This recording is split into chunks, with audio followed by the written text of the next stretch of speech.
오늘 이 시간 우리 함께 하신 우리 모든 성도 여러분들에게 이 모든 이들 가운데 함께 하시고 하나님께서 부르사 하나님 곁에 두시는 은혜 함께 하시기를 주의 이름으로 축원드립니다. 여러분, 우리 모든 책에는 서문이 있죠. 저도 이제 책을 고를 때에 책이 너무 많아서 어떤 책을 고를까 망설이게 되는데, 그때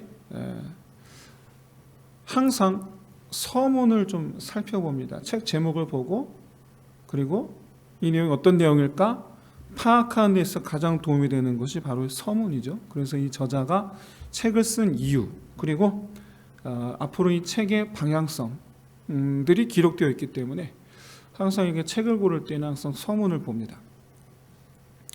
각 나라와 우리 민족의 역사에도 이런 이 서문 같은 역할을 하는 한 이 역사의 한 시점이죠. 예를 들어서 자기 나라와 민족의 어떤 이 뿌리, 근간이 되는 어떤 그런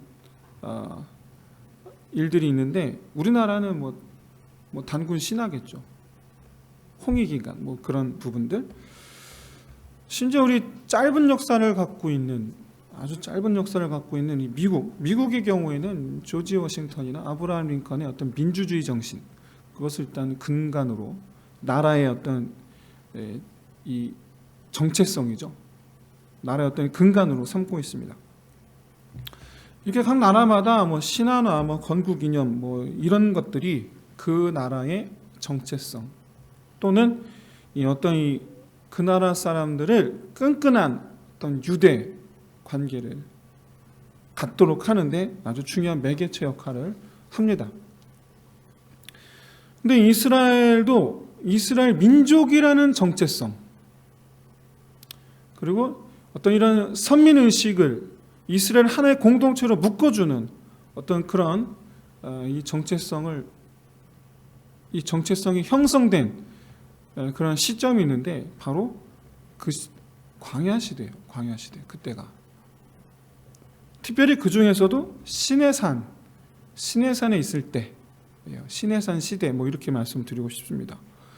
이 시내산은 호렙산이라고 부르기도 합니다. 모세가 처음 하나님을 떨기나무 아래 계신 하나님 만났던 바로 그 산, 호렙산이라고도 하고 시내산이라고도 하고, 이스라엘 민족이 하나님을 처음으로 대면한 곳이야. 이 시내산은 물론 엄밀히 말해서 애굽에서부터 이스라엘은 하나님의 영광을 보았습니다. 10가지 재앙 보았고, 그렇죠? 그리고 또 애굽에서 나올 때부터 불기둥, 구름기둥 눈으로 보면서 하나님 임재하심을 물론 보았습니다. 그렇긴 한데, 그런 의미에서 이제 시내산에서 하나님을 처음으로 대면하였다, 처음으로 보게 되었다라고 말하기는 물론 어렵습니다. 하지만 그럼에도 불구하고 제가 이 시간에 하나님과 처음으로 대면한 것이다 라고 말씀드리는 이유는, 바로 이 시내산에서 소위 말하는 이 두 사람이 만나 결혼하기로 약속하고, 양각 부모님들이 다 처음 만나는 상견례, 그런 의미가 바로 여기 있어요. 그런 의미가. 여기서 최초의 이스라엘 민족이 하나님과 언약을 맺게 됩니다. 바로 여기서 언약. 이 언약이라는 개념은 일종의 결혼식과도 같습니다. 일단 먼저 이 하나님의 언약과 시내산 언약과 그런 결혼식이 어떤 점에서 같은가? 일단 먼저 신랑과 신부가 맺어진다 라는 관점에서 동일하고, 그리고 두 사람이 서로 배우자로 맞이하는 약속을 한다는 점에서 동일합니다. 언약이죠, 약속, 언약. 그리고 이후로 두 사람이 영원히 함께 살아야 한다라는 점에서 같습니다. 이 언약이라는 개념과 결혼식이라는 개념이 이 부분에서 동일합니다. 그래서 이 시내산에서야 비로소 이스라엘과 하나님이 한 몸이 되었다, 한 가정을 이루었다, 그렇게 말할 수 있습니다. 다만 이 남자와 여자가 서로 결혼하기 전에 누가 먼저 청혼을 하죠? 남자가 먼저 청혼하잖아요. 대부분 청혼하잖아요.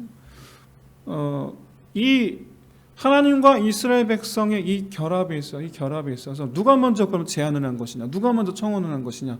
하나님 먼저 청혼을 하신 거예요. 먼저. 무엇보다 이 청혼에는 분명 어떤 미래에 대한 청사진이 포함되어 있죠. 뭐 예를 들어 이런 거죠. 내가 우리 혹시 여기 계신 우리 남편 집사님들, 부인 집사님들께 어떻게 그렇게 말씀하셨는지 모르겠는데, 내가 당신 손에 물 한 방울 안 묻히게 해줄게, 그런 말씀하신 적 있는지 모르겠습니다만, 뭐 그런 입에 발린 소리, 그렇죠? 뭐 그런 소리라 할지라도 어쨌든지간에 우리 이제 앞으로 이렇게 살자, 뭐 그런 거죠. 우리 이제 앞으로 뭐 이렇게 살자. 이런 정도 이야기가 있지 않을까. 그러니까 이 청혼에는 하나님께서 바라시는, 이루고자 하시는 그런 가정의 모습이 있는 거예요. 우리 이제 앞으로 이렇게 살자. 이 시내산 언약에는요, 그 내용이 아주 구체적으로 기술되어 있습니다. 그게 바로 출애굽기 20장부터 40장까지예요. 율법이 쭉 기록되어 있어요. 근데 그 율법이 바로 하나님께서 이스라엘에게 말씀하시는 우리 이제 이렇게 살자라는 내용이에요. 율법이. 그런데 그 중에서 오늘 본문 19장이죠. 오늘 본문 다음 시간에 10계명을 보게 될 건데, 10계명을 포함해서 바로 오늘 본문이 그 율법의 서문에 해당됩니다. 서문에. 이 책의 서문, 앞으로 이 책의 연구 방향은 이렇게 가져갈 것입니다 라고 알려주는 것처럼, 이스라엘이 하나님의 신부로서 어떻게 살아야 되는지에 대해서 기록된 것이 율법인데, 그 율법이 앞으로 어떤 방향으로 율법이 우리에 주어질 것인지 알 수 있게 해준다라는 거예요. 그리고 이것은 모든 성경 말씀에 다 그렇듯이 이스라엘에게 하시는 말씀이 아니라 모든 성도들에게 하는 말씀이기도 합니다.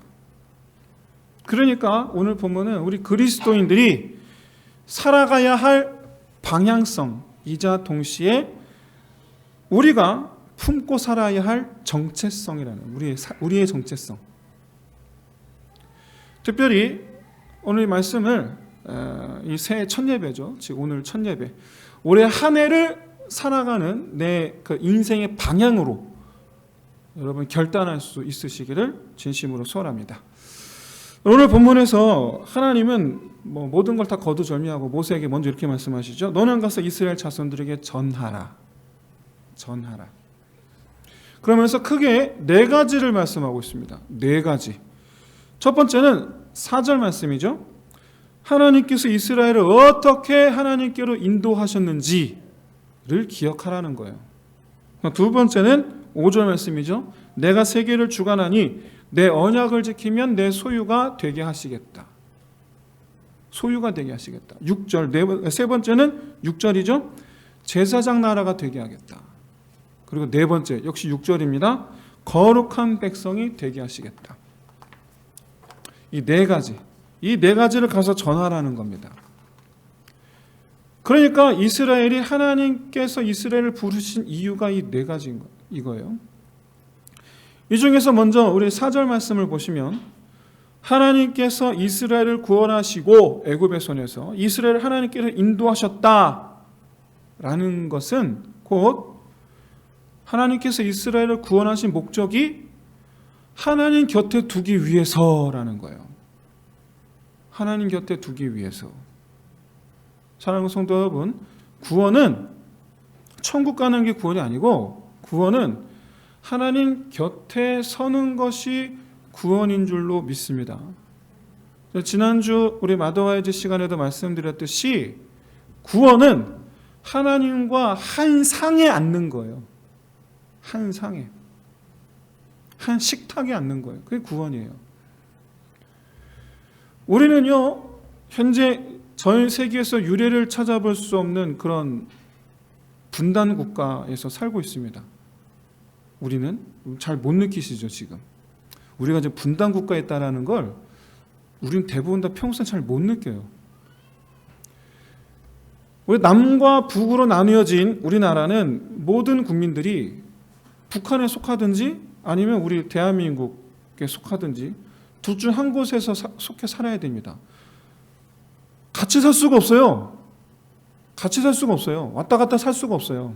둘 중 하나는 딱 정해지는 거예요. 왔다 갔다 넘어다닐 수가 없어요. 절대로. 우리나라 최초로 북한 땅을 밟은 대통령이 문재인 대통령이잖아요. 그 최초예요, 최초. 그전에는 절대 갈 생각 하지 않았어요. 가지도 못했고.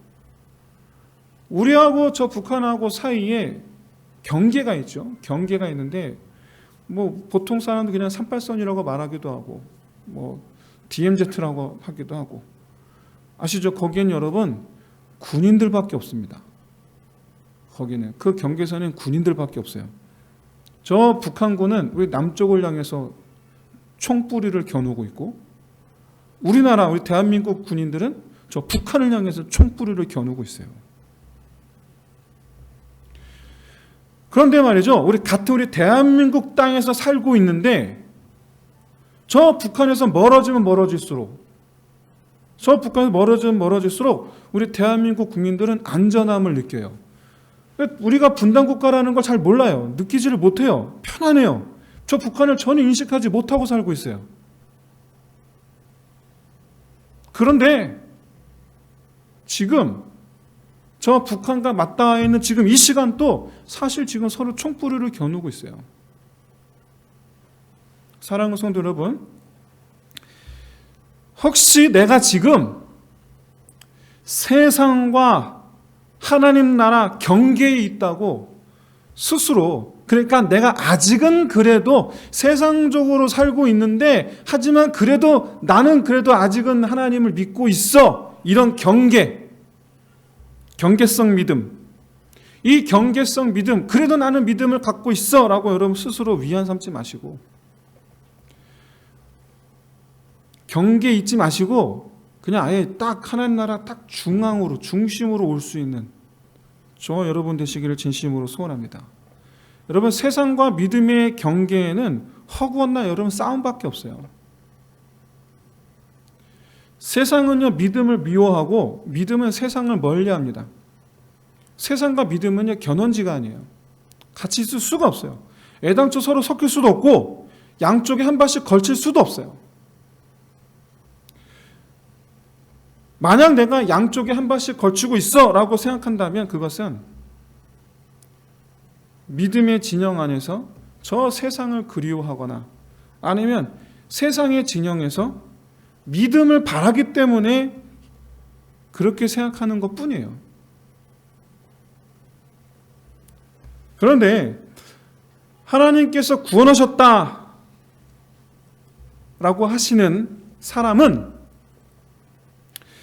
애굽에서 그를 건져내사 세상에서 건져내사 하나님 곁에 두신 사람입니다.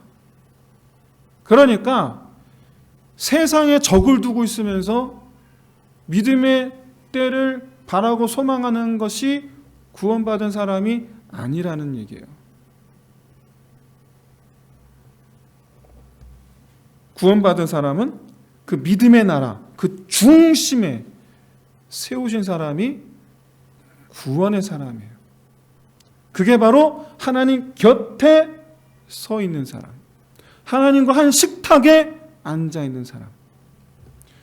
여러분, 경계성 믿음을 여러분 그걸 위안 삼지 마세요. 오로지 나는 믿음의 중심에 있으리라, 믿음의 나라 중심에 있으리라, 하나님 나라 중심에 있으리라, 하나님과 한 식탁에 앉으리라. 이것이 저와 여러분의 욕심이 되기를 주의 이름으로 축원드립니다. 우리가 추구해야 되는 거예요.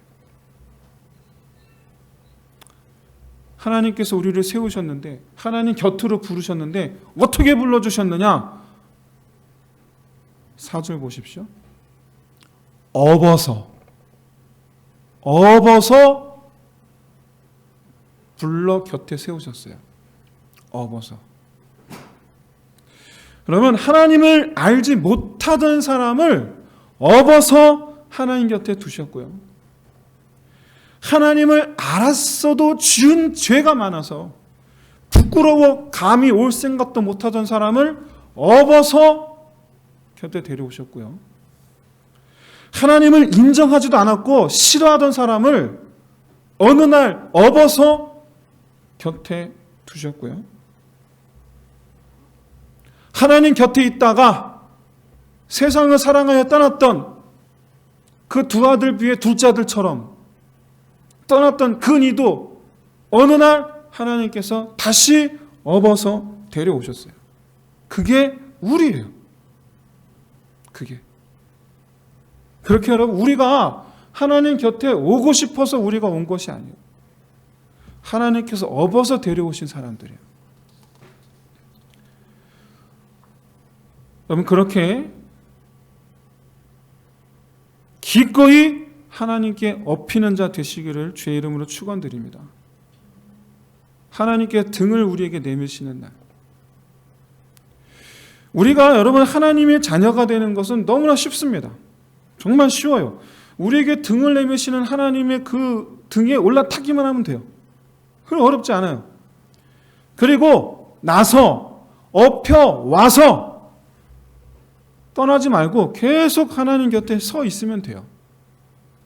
이게 바로 우리가 이 세상에서 살아가는 우리 삶의 방향이에요. 하나님 곁에 있으리라. 하나님 곁으로, 하나님 곁으로. 바라기는 정말 여러분 하나님께 업혀온 자 되셔서 이제로부터 영원까지 하나님 곁에 서 있는 자 되시기를 주의 이름으로 축원드립니다. 모세 보고 이스라엘에게 전하라 하신 두 번째부터 네 번째 소유가 되게 하시고 거룩한 나라 되게 하시고 제사장 나라가 되게 하시고 거룩하게 하시겠다. 이 세 가지 말씀은 앞서 말씀은 방향성이라면 이 세 가지는 정체성입니다. 지금까지 이스라엘은 노예로 살아왔어요. 그런 이스라엘을 하나님의 소유된 백성, 제사장 나라, 거룩한 백성이라는 자의식을 갖게 하시겠다. 그렇게 하시는 이유가 5절에서 말씀하고 있습니다. 내가 세계를 주관하기 때문이다. 온 세계가 내 손 안에 있기 때문이다. 여러분, 하나님께서 세계를 주관하신다라는 의미는 모든 것이 다 하나님의 손 안에 있다라는 것을 의미합니다. 하나님의 손을 거치지 않은 것이 없는 거예요. 하나님께서 주관하시는 거예요. 이 세상 그 무엇도 하나님의 손을 벗어날 수가 없습니다. 비록 하나님께서 창조하신 후에 법을 만드셔서 모든 자연이 법 아래에 서로 상생조화하면서 서로 그렇게 알아서 돌아가고 있지만 우리 그 자연법칙이라 하잖아요. 그러나 하나님은 언제든지 또 얼마든지 그것을 고치실 수가 있으시고 고치신 적이 있으시고 그리고 여러분 앞으로 완전히 새로운 것으로 고치실 계획을 갖고 계십니다. 완전히 새롭게 바꾸실, 완전히 새롭게 리모델링 하실 계획을 지금 갖고 계세요. 사도 요한이 말년에 환상과 계시를 보고 기록한 것이 요한계시록입니다. 21장 1절에서 뭐라고 말씀하고 있습니까? 보라, 내가 새 하늘과 새 땅을 보니 처음 하늘과 처음 땅이 없어졌고 바다도 다시 있지 않더라. 여러분 지금 바다 구경 많이 해두세요. 바다 이제 볼 수가 없어요. 요한보다 900년 앞서서 선지자 이사야가 계시를 받아서 쓴 성경이죠. 이사야 65장 17절이에요. 보라, 내가 새 하늘과 새 땅을 창조하려니 하나니 이전 것은 기억되거나 마음에 생각나지 아니할 것이라. 요한과 이사야 사이의 기간이 900년 정도 돼요. 이 900년의 시간을 두고 이사야와 요한이 동일한 예언을 한 것은 하나님께서 그렇게 하시겠다라는 거예요. 내가 그렇게 할 거야. 내가 새하늘 새 땅으로 다 바꿀 거야. 언제? 예수님께서 다시 오시는 날. 다시 오시는 날. 여러분, 천국은 죽어서 가는 어디가 천국이 아닙니다. 여기가 천국이 될 줄로 믿습니다. 바꾸시는 거예요. 우주를 바꾸시는 거예요. 이 지구만이 아니라 우주를 바꾸시는 거예요. 우리는 그걸 상상할 수가 없어요. 하나님은 모든 만물을 주관하시고 고치시고 새롭게 하시는 창조주 하나님이신 줄을 믿으시기를 주의 이름 축원드립니다. 그런데 여러분, 이스라엘이 하나님의 소유가 되어야 할 이유, 제사장 나라가 되어야 할 이유, 거룩한 백성이 되어야 할 이유가 바로 하나님께서 창조주이시기 때문에, 세계를 주관하시기 때문에, 장차 하나님께서 다시 이루실 나라를 세우실 것이기 때문이라는 거예요. 이게 무슨 말이냐? 그 이유를 알기 전에 앞서서 먼저 소유된 백성이라는 개념, 제사장 나라라는 개념, 거룩한 백성이라는 개념, 이 세 가지 기본 정체성에 관한 기본 개념 잠시 먼저 좀 살펴보겠습니다. 먼저 하나님의 소유가 되리라 라고 말씀하신 것은 모든 민족이 이스라엘은 하나님의 백성이라는 것을 알게 하시겠다라는 거예요. 여러분, 쉽게 말해서 명찰 붙이는 거예요. 저 학교 다닐 때, 고등학교 다닐 때, 그때 교복을 입었어요. 중학교 때까지 안 입었는데 그때는 저희는 자율복이었어요. 그래서 제가 고등학교 다니면서부터 교복을 입었는데, 명찰을 붙이는데 명찰이 학교마다 다른 건 물론이고 같은 학교에서도 학년마다 달랐어요. 색깔이 달라. 뭐 빨간색, 파란색, 노란색 뭐 하면서 색깔이 달라요. 그래서 아는 사람은 딱 보면 쟤는 어느 학교 몇 학년이구나를 다 알았어요. 하나님의 소유가 된다라는 것은 바로 명찰다는 걸 뜻해요. 모두가 다 아는 걸 뜻해요. 우리가 하나님의 자녀 되었음을 세상에 아는 것을 부끄러워하지 아니하시기를 바랍니다. 여러분 다니는 학교에서, 여러분 직장에서 그리스도인인 것을 딱 명찰 가려 숨기고 다니는 그런 일이 없기를 바랍니다. 드러내고 다녀야죠. 나는 하나님의 백성이라. 이게 하나님의 뜻이에요. 이게 5절 말씀을 보십시오. 너희가 내 말을 잘 듣고 내 언약을 지키면, 이 말씀은 이스라엘이 하나님의 소유, 제사장 나라, 거룩한 백성이 되기 위한 조건이에요. 다 똑같아요. 율법을 지켜야지 소유가 되고 거룩한 백성이 되고 제사장이 될 수가 있어요. 즉 이스라엘이 하나님께 지켜야 할 약속이에요. 소유가 되고 제사장이 되고 거룩한 백성이 되는 것은 하나님께서 우리에게, 이스라엘에게 지키시는 약속이고, 우리가 하나님께 지켜야 될 약속은 율법을 지키는 거예요. 율법을 지킴으로 하나님의 소유가 된다라는 거예요. 무슨 얘기냐? 율법을 지키는 일이 하나님의 소유가 되는 일이라는 겁니다. 율법을 지킴으로써 모든 민족이, 이스라엘이 다른 누구도 아닌 하나님, 여호와 하나님 백성이라는 것을 알게 되리라는 거예요. 그러니까 율법은 우리 가슴에 달린 명찰이 되는 거예요. 나 학교 다니면서, 학교에서, 나 직장 생활하면서, 내가 만나는 모든 사람들 앞에서 율법으로 행하라는 거예요. 그러면 그들이 안다라는 거예요. 내가 하나님 백성이라는 것을. 제사장 나라가 된다라는 건 무슨 말인가? 여러분, 제사장은 하나님과 사람들 사이에 다리가 되어준 역할이 제사장입니다. 하나님의 거룩하심은 그 어떤 죄도 용납하지 않아요. 하나님께서 죄를 용납하지 않으시는 것이 아니라 하나님의 그 거룩하심이 죄를 용납하지 않아요.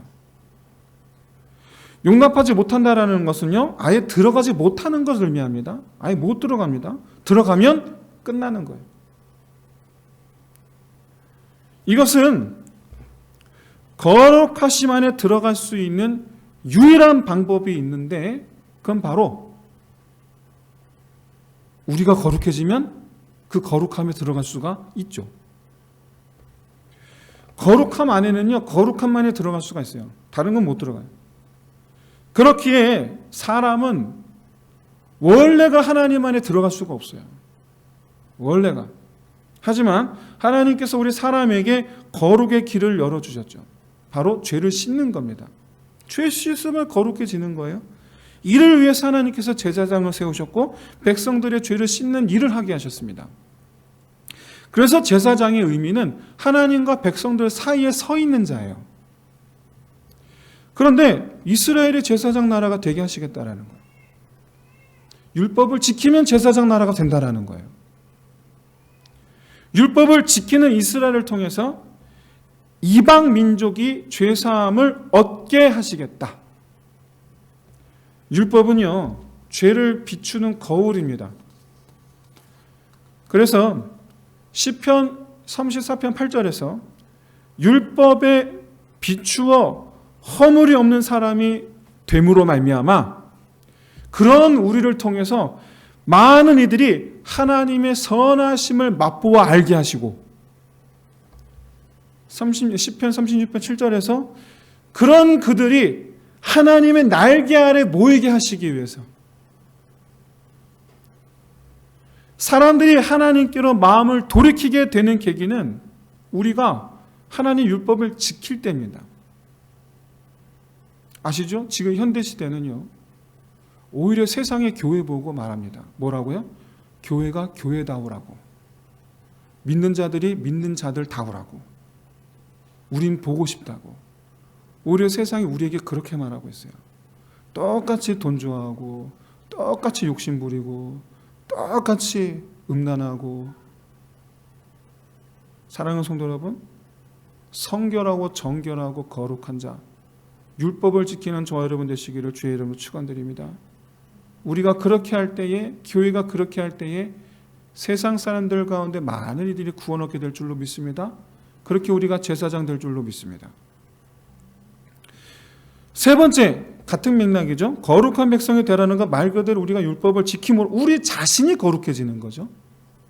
지금까지 살펴본 바와 같이 우리가 율법을 지킴으로 모든 민족들 가운데 우리가 하나님의 백성이 됨을 나타내 보이고 명찰 달고, 모든 민족들로 하여금 하나님의 날개 아래 모이게 하고 제사장 나라가 되고, 우리 자신이 하나님의 거룩하심 안에서 살게 하시는 것, 우리 자신이 하나님과 한 식탁에 앉게 하시는 것, 즉 온 세계가, 우리를 포함하여 온 세계가 하나님께 속하였음을 이루시기 위해서라는 것이다. 여러분 아시다시피 온 세계 모든 열방, 모든 민족들은 하나님께 속하였다는 사실을 정작 본인들이 모릅니다. 하나님의 계획은 뭡니까? 창세기부터 요한계시록까지 하나님께서 계속해서 말씀하시는 하나님의 계획은 깨어진 처음 창조를 회복하시는 게 하나님의 계획이에요. 깨어진 처음 창조가 뭡니까? 에덴 동산. 죄로 말미암아 사람이 그 땅에서 쫓겨나고 하나님 계신 곳에서 사람이 쫓겨난 게 바로 처음 창조가 깨어졌다라는 의미예요. 하나님의 창조의 목적이 뭡니까? 하나님께서 지으신 사람과 사랑하는 사람들과 영원토록 함께 하시는 것이 창조의 목적인데 그게 깨어진 것, 그걸 회복하시는 것, 이게 하나님의 계획이에요. 이 완성, 처음 창조의 완성, 이것은 제일 먼저 언급하였듯이 하나님께서 이 세계를 새하늘 새 땅으로 재창조하실 때 완전히 이루어질 거예요. 온 세계는 하나님께서 이와 같이 다시 이루시면 되는데, 그 나라 백성들은 하나님께서 그때 가서 아담과 하와처럼 그때 가서 다시 창조하시겠습니까? 아니죠. 그렇지 않죠. 하나님은 지금도 계속해서 수많은 생명을 창조하시는 하나님이신 줄로 믿습니다. 이제 다음 주 정도면 또 우리 한 분이 또 이렇게 또 아기를 또 낳잖아요. 1월 말쯤 되면 또 낳습니다. 5월쯤 되면 또 낳습니다. 하나님께서 우리 교회 창조 역사를 계속해서 이루어주고 계십니다. 그 생명들이 영원히 사는 자 되게 하시는 계획을 갖고 계신 줄로 믿습니다. 새하늘 새 땅에서 영원히 하나님과 더불어 살게 하시는 것이 바로 하나님의 계획인 줄로 믿습니다. 이것을 이루어서 부르신 민족이 이스라엘이고 또 지금의 성도들, 저와 여러분인 줄로 믿습니다. 사랑하는 성도 여러분, 그래서 우리의 정체성은 하나님의 동역자예요. 하나님의 동역자. 이스라엘을 부르심, 그것은 하나님의 나라의 시작을 함께할 동역자로 부르신 거예요. 물론 우리를 구원하사 하나님의 백성을 삼으시기 위함이기도 하지만, 그렇게 구원받은 이들 또한, 하나님 백성이 된 이들 또한 하나님의 나라가 완성이 되기까지 하나님의 동역자가 되는 거예요. 우리가 거룩한 백성이 됨과 동시에 우리가 제사장이 되는 것이고, 세계 열방들로 우리가 하나님 백성임을 알게 하는 것이고,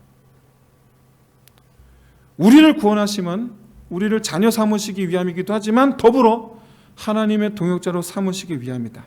그리고 우리가 하나님의 동역자가 되는 길은 율법을 지켜 행하는 것입니다.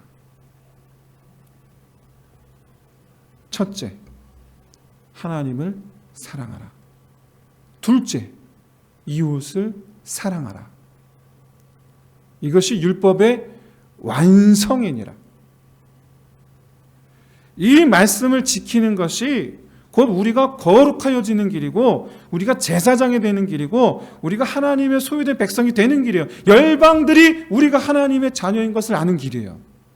이것이. 그리고 온 세계가 하나님의 손안에 있음을 알리는 길이에요. 좀 철학적인, 좀 어려운 말이었어요. 온 세계가 하나님의 손안에 있음을 알리는 길이다. 즉, 온 세계로 말하면 우리가 하나님의 자녀이구나 라는 것을 깨닫게 하는 것이다. 온 세계, 온 민족들로 구원 얻게 하는 길이다 라는 의미예요. 그렇게 여러분, 저와 여러분이 하나님의 손 안에 세계를 안겨드리는 저와 여러분 되시기를 진심으로 소원합니다. 하나님의 것이지만 정작 자기들이 모르기 때문에, 자기들이 하나님 것인 줄을 모르기 때문에 알게 하는 것, 그것이 곧 하나님의 손 안에 그들을 안겨드리는 것이다. 여러분, 세계 그러니까 좀 거창하죠. 그럼 저는 이렇게 좀 바꿔 말씀드리고 싶습니다. 그게 너무 거창하다 싶으면, 하나님의 손 안에 내 가정을 안겨드리는 저와 여러분이 되시기를 주의 이름으로 축원드립니다. 하나님의 손 안에 내가 밟는 모든 땅, 직장, 학교 등등 모든 땅을 안겨드리는 저와 여러분이 되시기를 주의 이름으로 축원드립니다. 이를 위해서 내 가정 안에서 내가 율법을 지켜 행하고, 내 직장, 학교, 내가 밟는 모든 땅에서 율법을 지켜 행하는 자 되시기를 주의 이름으로 축원드립니다. 이제 말씀 마치겠습니다. 제가 출애굽기 설교를 시작하면서 전체 모든 설교에 앞서 붙인 부제가 있죠. 뭡니까? 하나님 나라로 부르심. 여러분, 이것을 꼭 기억하시길 바랍니다. 우리의 믿음 생활은 우리 자신을 위한 것이 아닙니다. 하나님으로부터 무언가를 얻기 위한 것이 믿음 생활이 아닙니다. 오히려 하나님께서 우리를 구원하신 그것으로 이미 하나님은 우리에게 은혜를 주신 것입니다. 오히려 믿음 생활 그 자체는 여호와 하나님, 우리 주 예수 그리스도를 위한 삶이 되어야 될 줄로 믿습니다. 하나님의 동역자로 사는 것, 그게 믿음 생활이에요. 하나님의 동역자로 사는 것, 거룩한 나라로 사는 것, 제사장 나라로 사는 것, 하나님의 자녀임을 나타내며 사는 것. 어떻게? 율법을 지켜. 그런 의미에서